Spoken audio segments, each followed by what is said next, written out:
Hi, the name of our team is Aro Azul. This is our project for the HMI Design Challenge 2015.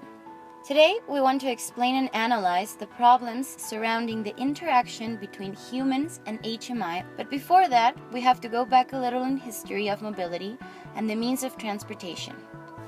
The bicycle was invented in 1817, but it didn't become a popular mean of transportation until 1885. People were afraid of this new invention and thought it was a dangerous toy for sporting young men. Makers and inventors failed to gain the general public's trust. This is hard to imagine, but let's ask ourselves, why did this great invention fail to become an instant hit? Well, because people could not understand the interface. The opposite case occurred with the first pair of functional rolling skates. When this four-wheeled pair of shoes made their appearance in the market in 1863, people fell into a rolling fever.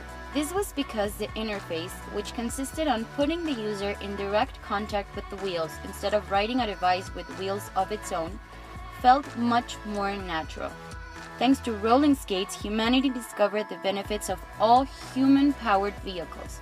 Of course, a lot of design modifications occurred before the modern bicycle appeared in the market in 1885, and everyone was ready to give it a try. So, let's go back to HMI and ask ourselves, how can we lead people into autonomous driving while using HMI to support technologies that will be available in the next 5 years? To answer this question, we have to set our minds and finding the problems of the present, which only means we should ask ourselves even more questions. Number 1. What is the main obstacle? HMI is expensive. People with economical power to acquire it are not the most tech-friendly, so they prefer not to use it. In the next graph, we can see how the amount of technologies are proportional to price augmentation. Number 2. Who can afford it? How old are they?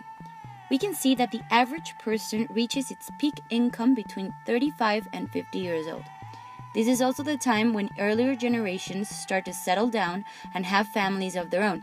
The time to invest in a good car. Number 3. Who knows how to use new technologies? We can see that it is the younger generations who have better understanding of the logics behind new technologies and therefore are more open to adopt them into their everyday lives. Number 4.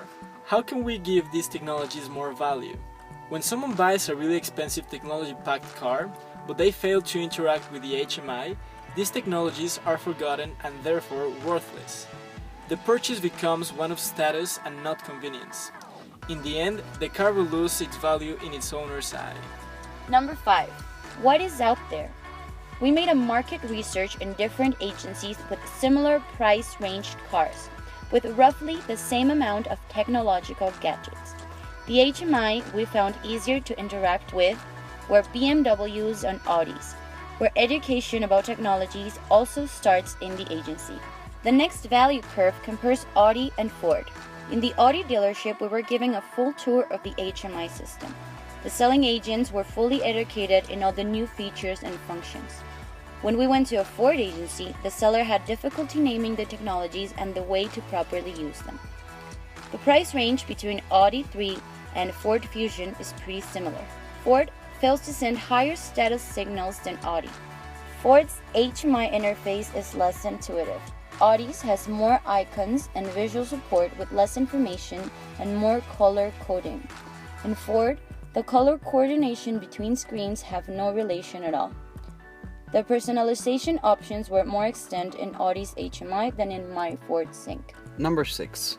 What are Ford's HMI weaknesses? The screen shows too much information at once. There are too many buttons and too many screens. Abbreviated info on the screens make it hard to read, interact and understand. Independent controls for each screen makes coordination hard and distracting while driving. Features can be used while driving, it's too complicated and distracting. Number 7. Which are our goals for the project? A. Create the best possible interface that can lead us to the autonomous driving era, while not losing sight of what makes driving comfortable and safe today. B. Promote the frequent and easy use of technologies through an HMI with a combination of software plus hardware to support it. We are determined to make the rolling skates for future HMI generations. Thank you for your attention. We were Aro Azul, and we will gladly answer all of your questions.